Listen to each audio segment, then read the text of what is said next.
ఆదికాండము 4:3 కయీను యెహోవాకు అర్పణ తీసుకొచ్చెను అని పరిశుద్ధ గ్రంథంలో రాయబడింది. కానీ మీరు ఆలోచన చేశారా, దేవుడు ఎప్పుడు ఎక్కడ కూడా కయీను దగ్గరకు కానీ లేకపోతే ఆ చుట్టుపక్కల ప్రాంతంలో కానీ వేరే విషయంలో కానీ అర్పణ తీసుకురమ్మని దేవుడు చెప్పలేదు.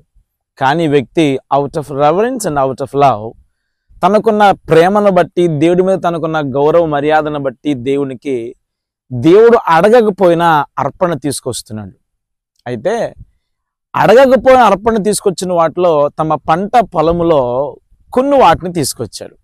మీరు ఆలోచన చేయండి, సాధారణంగా ఈ పంట ఫలము అని కనుక మనం ఆలోచన చేస్తే కొంచెం కలర్ఫుల్గా ఉంటాయి.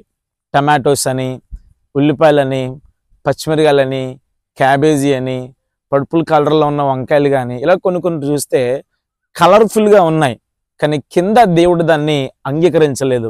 ఎందుకంటే ఆ అర్పణ పరిశుద్ధమైంది కాదు. మరో మాటలో అర్పణ కలర్ఫుల్ ఇదే కానీ స్పిరిచువల్ ఇది కాదు.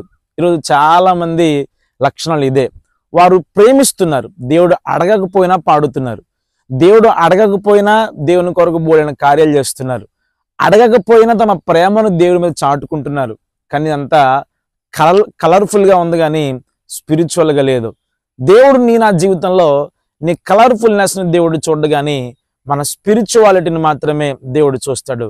కనుక ఆడంబరమైన జీవితానికి అలవాటు పడక, అందచందములతో లేని వాటిని మేకప్ల విషయంలో మన దేవుడి దగ్గర లేకపోతే మనుషుల వద్ద ఎక్కువ చూపించడానికి ప్రయత్నం చేయక, ఆత్మ సంబంధమైన వారముగా స్పిరిచువల్ పీపుల్గా ఉందాం.